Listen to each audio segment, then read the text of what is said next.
now been joined by a middle-aged gentleman with his head shaved and a little bit of hair at the back, wearing his usual toga.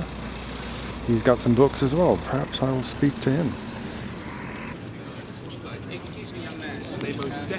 One question, just a quick one. Oh, yes, yeah. Good on you, thank you. My name's Dayal. Oh, hi, how are you? I'm alright, yeah. What's your name? Mark.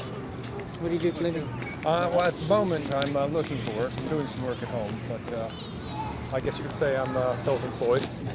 You've got a very cosmopolitan accent. Really yes. interesting. Yeah, I'm glad you said that, because a lot of people say, oh, are you from Australia? And I've lived in the States, I've lived in Ireland, I've lived here. Fascinating. Yeah. Where are you from originally? Well, from England. Really? Yes. I can't believe it. Emigrated back, so... Did you say Mark? Yeah. Your name. What is your area of expertise? What do you do when you're working? What's your field? Oh, I blog about, if there's a company that wants me to blog about their products, I'll blog about anything, really. And I'm actually interested in religions as well, I'm just interested in why people believe things and all that, so... But these that I'm passing out, Mark? What are they? Well, one's a vegetarian recipe and stroke health book. It's kind of part of our tradition and way of life. I don't know if I'll take one. Tell me about them. The other one's, it's actually a famous conversation that John Lennon and George Harrison had with our founder. Yes. And they're discussing about things like reincarnation and meditation and the law of karma and destiny and subjects like I've wondered about those things. Give it a read.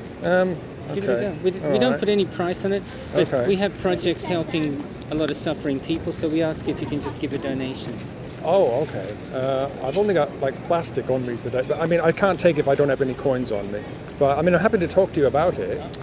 I have change if you could put even a little. I just need to cover the printing cost, Mark. I've literally only got debit cards on me today. But could you get something out and come back? I can give change if you don't want to give a. Well, I won't take it because I want to pay for it. But when it says chant and be happy. Yeah. Now I know I've seen you guys on the high street and you go up and down and everything. But what does that mean exactly? That's one thing I haven't looked into. Is it Krishna or Hare Krishna, Hinduism or? It's not Hinduism. It's Hare Krishna. Oh, I get them mixed up. It's an offshoot of Hinduism? It goes before Hinduism. It predates. Hare Krishna movement is drawing from the Vedas of India. Yeah. And the Vedas are the teachings of Krishna, essentially. Oh, right. So it is not like an offshoot, but is it part of Hinduism? Would you say, or? The tradition comes before Hinduism. Yeah. Oh, it's before? Yeah. Oh, so it's older then. So 5,000 years old? 5,000 years is the date when it was written down. Yes. But the oral tradition goes back into time immemorial. Because, as I say, I'm interested in religions and I know there's the Bhagavad Gita, is that right? I've never read it. I've seen, the various gods and everything, but I don't know enough about it.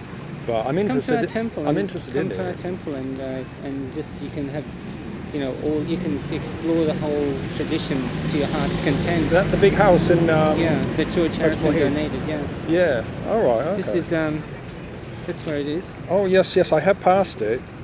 It gives you a little kind of preliminary sort of. Oh wow. So do you believe that these gods actually existed on Earth, like Rama and all of them? Absolutely. Yeah. Do you think there might have been, I'm not being silly, but there might have been aliens or something? I think there could be aliens. Well, that's what we call it. If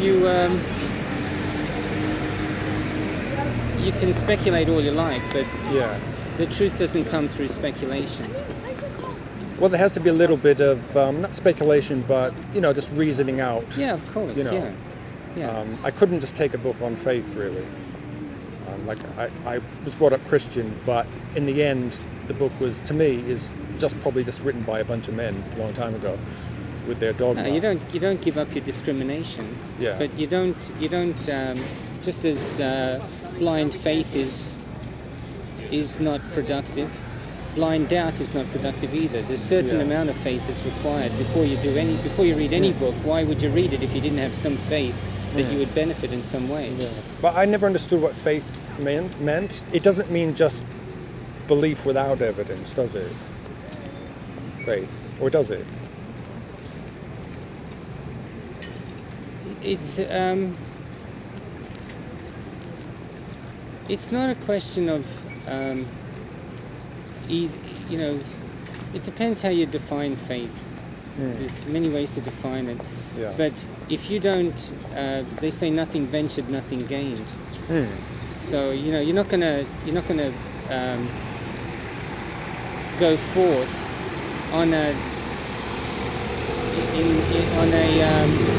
on a venture if you think you're going to get no benefit from it. Yes. So you have to have some faith that you're going to benefit in order to even make any sort of proactive movement. You don't mean you're just assuming that those gods are real. By that, you don't mean that, do you? No, what I'm saying is that some people have an understanding that you can actually quantify God through the material intellect. Yes. Through the intelligence. It's not that God can be quantified like that. Right, okay. God can be conceived through spiritual consciousness, through spiritual intelligence. Right. So unless a person is prepared to spiritualize their consciousness and spiritualize their intelligence, they can speculate till the cows come home, and they're never going to scratch the surface. So it's like, they're never going to get an insight. You mean there is a process, whereby God can speak to you? Can reveal himself to you. Christians sort of say something similar. But do you mean like meditation or something like that? It just means that you simply, basically what it means is that you present your sincerity to God. Yeah, in finding him. That's the key. If you have a sincere desire, because God's fulfilling everybody's desire. Yeah. If you don't have a desire to meet God, God will fulfill that desire as well.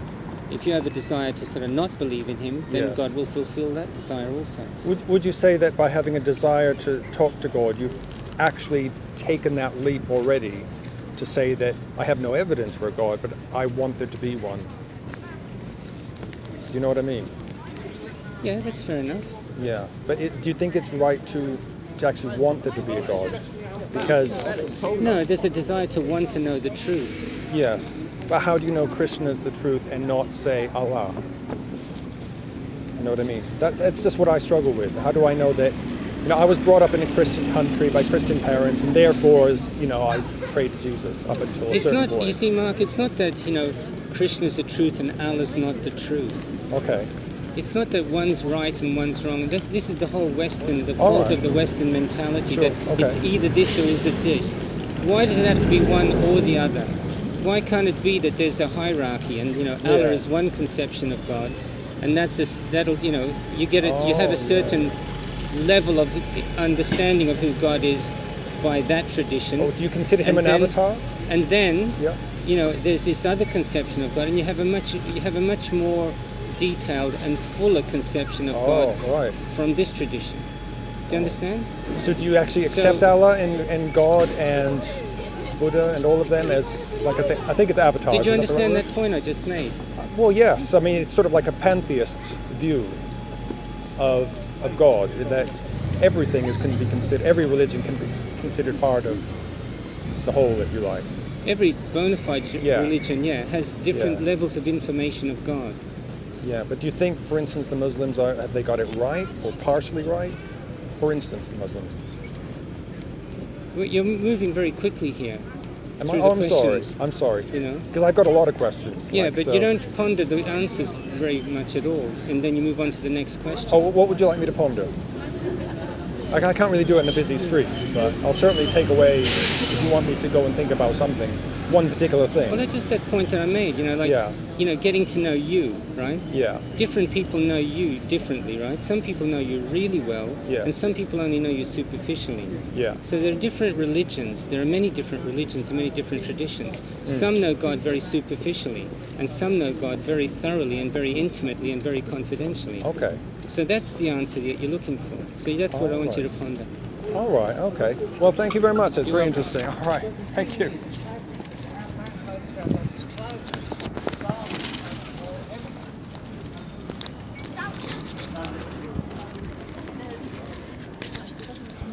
Well, he didn't like being questioned, did he?